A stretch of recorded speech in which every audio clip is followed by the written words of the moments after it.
What's up, guys? This is Brandon from DontRunBand.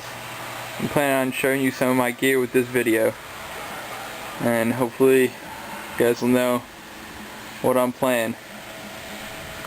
So to start off, this is the camera that I bought for $400, and it's not working, and it's a really nice camcorder, but the problem is it won't work with my computer too well.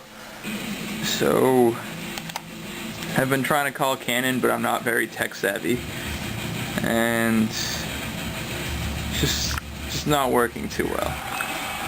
Anyways, let's move on to the actual gear. So we're gonna move on to my first guitar here. It's a blue Fender Strat Squire.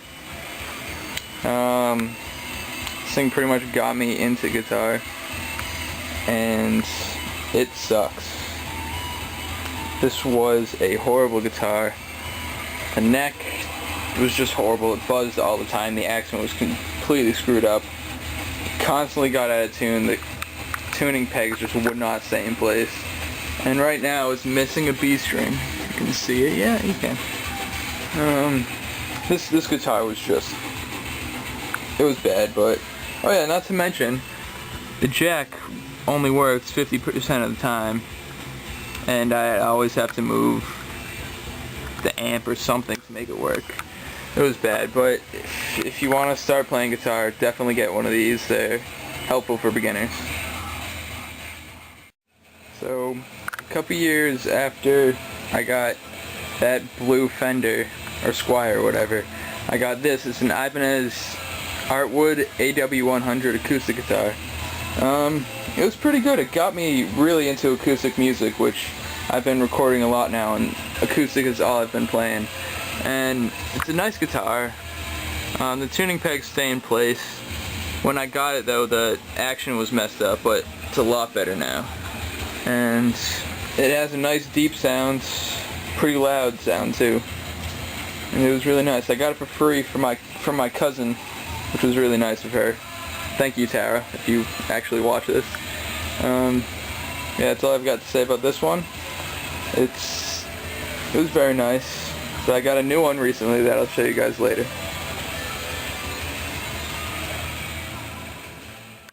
Alright, after 2 years of playing guitar, I got this. It's an Ibanez RG350DX, and it was $400, and it was well worth the money. It's a beautiful guitar, and it's just great. From the sharp tooth fret inlays, the rosewood neck, and then the Ibanez INF pickups, and then the floating bridge. It's a great guitar for the money. Yeah, I got a little dent in it at my drummer's house recently. I slipped on the floor, cracked it against my amp, which I'll show you guys later. But it's a really nice guitar. Only a few problems. The neck can get fixed a little bit. The action is a bit too far up, and it's been buzzing a lot. And then I can't tune it down to drop C, which is really annoying. Only D flat is the lowest I can get because of the floating bridge. So that's my Ibanez.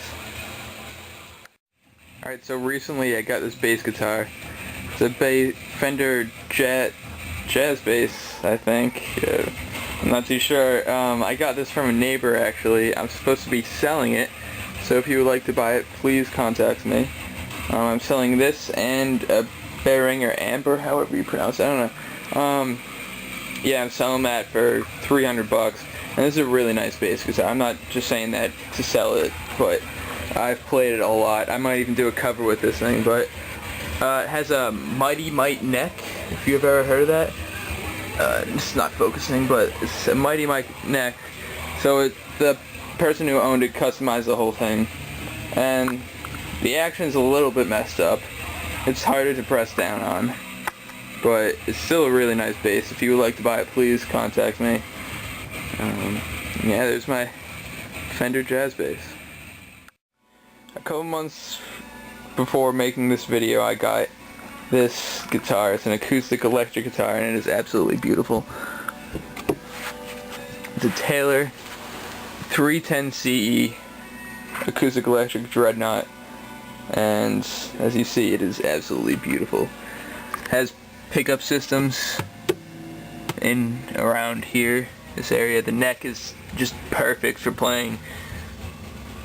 The locks stay in place. I haven't had to tune it once and it's still in perfect tuning. It also has a bolt-on neck, which will save me hundreds and hundreds of dollars when I need to get this repaired. And Taylor just did an amazing job making this guitar. They win my gratitude.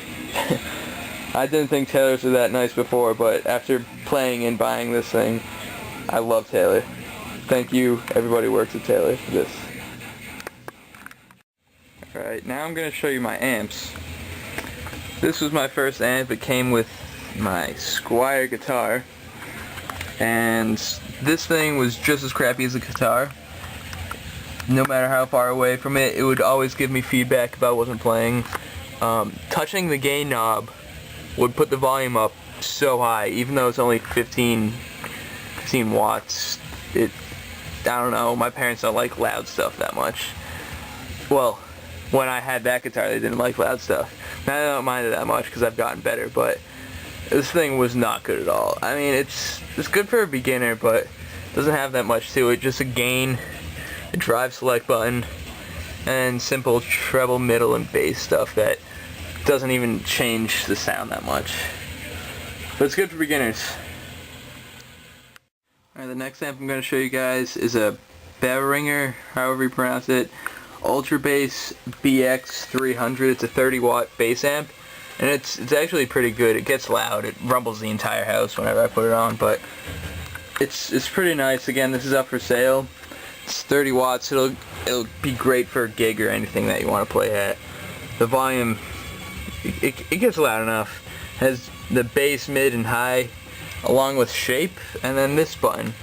I haven't really messed around with the amp enough to remember what that is, but they also have effects loops that you can put in here, or your headphones, and active and passive inputs. So it's a really good amp, and if you're a beginner at bass, it's an amazing amp. So this is up for sale along with this jazz bass. So if you'd like to buy it, again, contact me. So I'm not too big with pedals, mostly because I don't have enough money, but I do have a Boss MD2, and then recently I got working this Dunlop Original Crybaby, which I got for free and then fixed up afterwards. All we needed to do was replace the 9-volt battery, which the person didn't really realize, which I thought was hilarious. Anyways, the MD2 is really nice. It has a nice crunch to it, which I'm looking for, which my Marshall doesn't give me. And I just like messing with this thing. A lot of the tool covers that I'm going to do soon, they're going to use this, like ladderless. They use the wah, but for now I'm still having technical difficulties and can't really show you how I'm going to use my wah pedal, but I will in the future, don't worry. Those are my two pedals. My last piece of gear, my Marshall micro stack. This thing's great. It's an FG15 MS2 micro stack, and it's great. Even though I've kind of beaten it up from the one gig I've played and from just lugging around from band practices, I kind of messed up the reverb spring, and yes, it has spring reverb, by the way, but messed that up, and then I also messed up the cabs because whenever I try to put it on the clean setting, it sounds a little distorted and fuzzy, which I'm really not liking, but it has overdrive, which is new for me. Well, kind of new for me. And then reverb, which is also new to me. Even though I've had this amp for a year, you know. It's new from what I've had before. Anyways, there's my Marshall micro stack. On your ass. Blaze on your ass, bitch! Blaze on your ass! When you rock 'em, I'm dropping lights! I'm dropping lights! Blaze on your